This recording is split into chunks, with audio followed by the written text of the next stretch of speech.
Hey guys, welcome back. It's Claytano. Thank you so much for tuning in as always. And today we're taking the first look at the brand new trading card game called Gods Unchained, which takes the best elements of all the other popular card games out there, such as Magic the Gathering, Hearthstone, and Faria, and combines them into this community focused game that, guys, it is absolutely insane some of the features that this offers, such as the marketplace, which allows you to buy, trade, and sell assets that you get in the game. So there's one-of-a-kind cards that you guys can get your hands on that will be absolutely priceless. So what I mean by that is with Gods Unchained, you can finally extract value from the time that you put into your games. And I'm talking about real live monetary value that you guys can get out of playing this. So without further ado, let's jump right into it here, because if you guys are excited as I am, I'm sure you can't wait. Hey guys, this month I'm giving away a PlayStation 4. All you have to do is comment on this video to enter, but be sure to subscribe and hit the bell so you're notified whenever I post a video, because to pick the winner, I'll be randomly selecting one comment from each video I post throughout the month, then selecting one of those people at random to win the console. So the more videos you comment on, the higher your chances are to win. Good luck. Also, my good friend Alexandro is giving away a Nintendo Switch this month, so be sure to head over to his channel for more details on that. Alright guys, so jumping right into the game here, the first thing you'll see is that I downloaded the game, which is what I want you guys to do right now. Go ahead and use the link in the description below and it'll take you right there, so that way you guys can get it for yourselves and play along with me. But you'll notice that we're on the Arena home screen after you guys have it downloaded, and the first thing it'll say is that you need to open packs. Now, with that being said, if we go to our temple, it gives you some starter packs here that we can go ahead and just open right away. And there's something about opening packs, whether it be in different gacha games or card games, IRL, or Gods Unchained, there's just always that factor that there's super rare cards out there, there's a chance to get them, and if you get them, there's no other feeling like it when it finally pops up. So I'll be completely honest with you guys though, I'm not 100% familiar with all the cards in the game just yet, so I don't know which ones are the super rare ones, but I'm sure based on the animations and stuff that we'll be able to tell when we get something that's pretty decent. So let's go ahead and drop and click and grab our book over here into the middle, and you see it pops up 5 different cards here for us, and let's just go ahead and start turning them over. So this one, this is Belligerent Warlock. After Belligerent Warlock attacks a creature, draw a card. So drawing a card is always good in card games, because the more cards you have on in your hand, the more you can play and hopefully counter your opponent, the more options you also have as well. Now this one, it's red. Roar, give a friendly creature Twin Strike. This one is like a bluish gray Carnage Sweep. Deal 2 damage to all creatures if you have a relic equipped. Remove 1 durability and destroy all creatures instead. This one's also that same kind of grayish color, which is the Tamed Mammoth. And whenever a friendly creature takes damage and survives, gain +1 strength. And last but not least, we have this one, which is Signal Scout's draw a card for each injured creature. Go ahead and click on the next pack. And we have 3 of these to open, which is what I want to do first before moving on to the rest of the actual gameplay and video. And okay, so it just kind of flipped everything over for us automatically. And we have some, I think the gray ones might be like the basic cards, and then we have the green ones that are a little bit less basic, and then we have like the different levels of rarity, right? So let's go ahead and click on the next pack and see what we get for this last and final pack that it gives us to start off. All right, so we did get a couple blue ones here. So Black Jaguar, Confused Regen. We also have the Opalized Roots, Revivification, Revivification, I like that word. Marshwalker, and then we have the Arconian Onslaught. So you guys are probably thinking, okay, Clay, this is like some pay-to-win RNG type game that you just have to throw a bunch of money in and hope that it sticks. But you guys don't forget that all of the assets in the game are tradable, sellable, and purchasable from other players at the same time. So that way, if you invest so much money, you can potentially get that money back. Now, one of the really cool things about this as well is that anytime you guys buy more packs, 10% of the pack sales go to a tournament, which is already up to $100,000 in the prize pool. So it's super insane how they just kind of invest back into their players. And if you guys get good, you could potentially win some of that money back. So after you guys get all of your cards though that you're looking to have, after you've purchased your stuff, you've bought stuff, you've sold stuff, you traded stuff, and you have the cards that you're looking for, you'll then want to head over to the workshop to actually put one of those into action. Now it gives you a whole bunch of starter decks already with some things that obviously synergize well together. So if you guys are just starting out in the game, it's really easy to just jump right in. So there's the Death Starter, Deception, Light, Magic, Nature, and War. But once you get more experience, so go ahead and create your own deck and fully customize everything that you guys are looking for. For example, if we click on the God of Light, we can throw all of our cards into it to actually make something ourselves. Now, once you actually have your deck figured out, you have all of your cards in there that you're looking for, then you want to head over to the arena, which is what we're going to do right now, and we're going to choose our deck. And honestly, we're going to start off with the Light starter deck. We're also going to choose our loadout, which we don't have any loadouts right now, so let's just go ahead and click the Temple loadout because that's the basic one that we have. And yeah, let's just go ahead and click select. And then the last thing it allows us to do is actually choose the AI deck that we're practicing against, because this is the solo practice at your own pace versus AI mode. So that way you can test your decks before you actually go into the ranked ladder. So if we choose our AI deck, let's go ahead and try our light deck against the War starter deck. And we're gonna go ahead and click start and get ourselves into a game. All right, guys, so as you can see, we just got into the game, and I actually moved my camera up just a little bit so that way you can see my mana right here. And mana is the amount of basically points that you can use per turn before you can't move anymore, and your opponent has their mana up here as well. So now the first thing we're going to do is pick our God Power, and we have all these different options that we can choose from, and of course they do cost mana in order to use, so we do have to be kind of aware of that, right? Now, I think summoning an Acolyte for 2 out of 2 might be something we might need, so I'm gonna go ahead and use that instead of the other ones here for now. This next selection is basically taking any card in our hand that we don't want for right now and switching it out for something else, and the idea is to try to get lower cost cards at the beginning of the game because you're not going to have a lot of mana to start off with. So these 6, 5, and another 6 cost card, we can just go ahead and toss those aside. The 2 cost card isn't too bad for right now, so we'll just go ahead and keep that. And unfortunately, we didn't get too lucky with the other ones. We can go ahead and use Large Bag of Tricks to actually gain 1 extra mana, so that way we can at least put something out on the board here to start. So I am going to go ahead and use the Devoted Follower, just so that we have something to counteract his aging veteran. And then we're going to go ahead and flip this back over to his side, so that way he can take his turn now.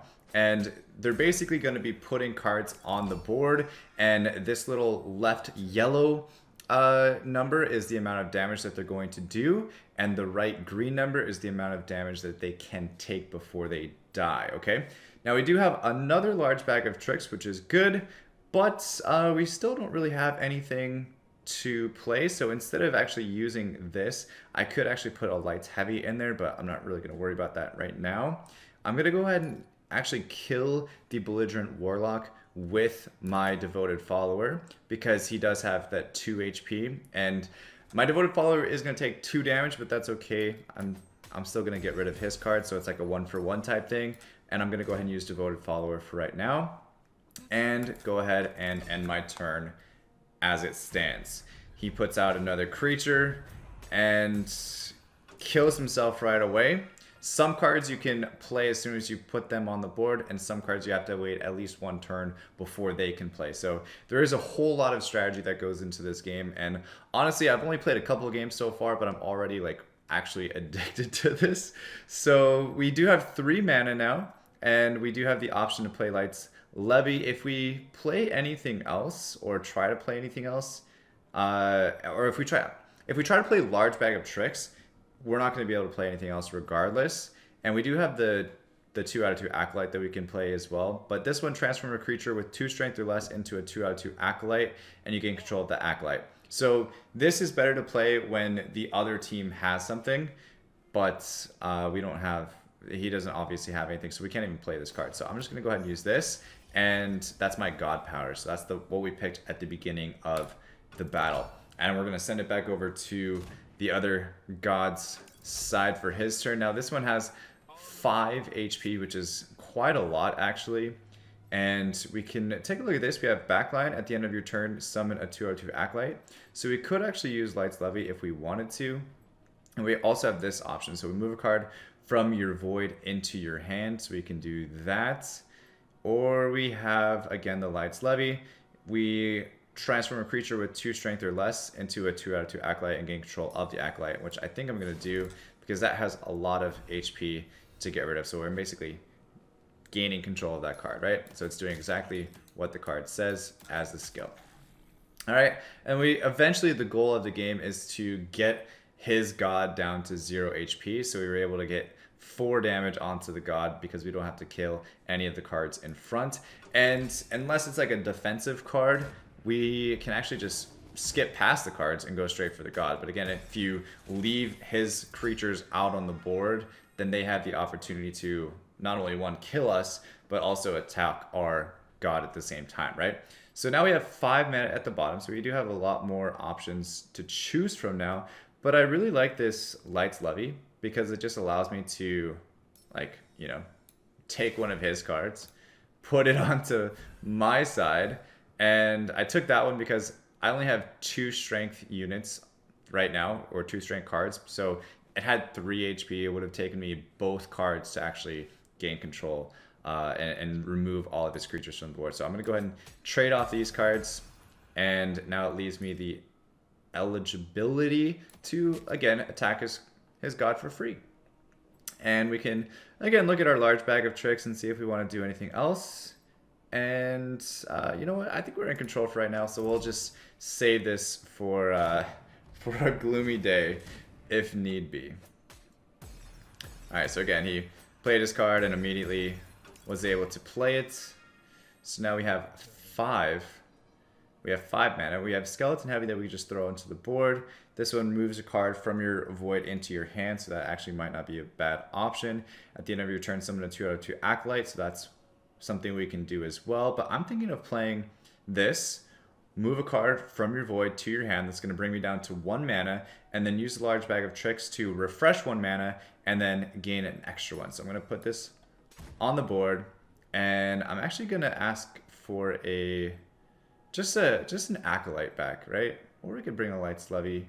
Yeah, let's just bring. I like the Light's Levy. No, Acolyte. Let's get Acolyte. It's cheaper. It's cheaper for now. And then we're going to go ahead and use large bag of tricks. And again, that increases the mana up by 1. And we could throw this Skeleton Heavy onto the board as well. So he's got a little bit of beef to go through if he wants to get to my God. All right, so now we have 6 mana for our turn this time. We do have this guy that's protected, right? So it can perform 2 attacks, but he has 1-time protection from damage. So if we hit him once, he's protected, and he's still going to do damage to us. So we have to hit him twice. So that is something we have to keep in mind. Bright Mage, heal 2 to a friendly character.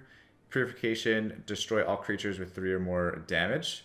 That's perfect because he's the only one that has creatures with 3 or more damage. So it kills both of them. Cost me 6 mana, but again, it clears out his board and allows me the opportunity to go for a little bit more. We can unlock a small bag of tricks and then throw an extra Acolyte onto the board here for next turn and just kind of keep the pressure on him in order to, keep his board clear. The cleaner we can keep his board and the more stacked up we can make our board, the better at the end of the day. We have Ritual Rod, which I'll go ahead and use. It's really cheap and only costs me 1 mana. And then we have the Battle Cleric at the end of your turn, summon a 2/2 Acolyte. Or we have the Bright Mage to heal 2 to a friendly character. I'm just going to go ahead and use this Battle Cleric. And then from here, we can either trade off these 2, or I can take the Skeleton Heavy, who has a little bit extra HP. And so he's still on the board for another round, at least. And then there's our 2/2 Acolyte that summoned from our Battle Cleric. All right, so we got another ritual rod, which ritual rod is pretty easy. We just, straight up attack him. It's like almost free, really, and kind of nice, honestly. We do have 7 mana now, so we can set our creatures' strength and health to 2. We have our Bright Mage still and another ritual rod, which honestly, there's not much that we need to do anymore. Not much really that we can do. I'll put him on the board and I guess heal that, but it's already at full HP, so we don't really need to worry about it. Yeah, I'm not sure if we can use it again. Yeah, might have been a waste to use the ritual rod again, but oh well.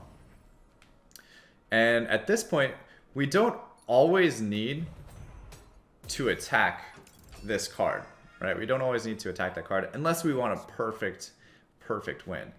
But I'm gonna go ahead and just get it out of the way quickly. I could have used the Harp Cupid if I wanted to. I'll throw it on the board, I guess. There's not really there's not really much that can go wrong here for us to lose. So I'm just gonna go ahead and keep killing his god, and he's down to just a couple more HP. We're gonna hit him with the rod, and he should be dead next turn, regardless of what happens. And again, we summon another Acolyte from our Battle Cleric. So good. And at this point, again, like I've been saying this whole time, we can attack the Tamed Mammoth if we want to, or we can just go ahead and kill his god and finish the game. So that is the gameplay for Gods Unchained. It's super fun, and all the stuff that goes on behind the battles in order to create your deck, I think, is an extremely unique system, and I hope you guys enjoy it. So if you do, again, make sure you guys download Gods Unchained using the link in the description below. I will be live streaming it on my Twitch channel, twitch.tv/Claytano, so be sure to check that out. Follow me on Twitter for when exactly I'm going to go live with that. And aside from that, thanks to Gods Unchained for sponsoring this video. And as always, stay soupy, don't be potatoes, and I'll see you guys in the next one. All right, peace.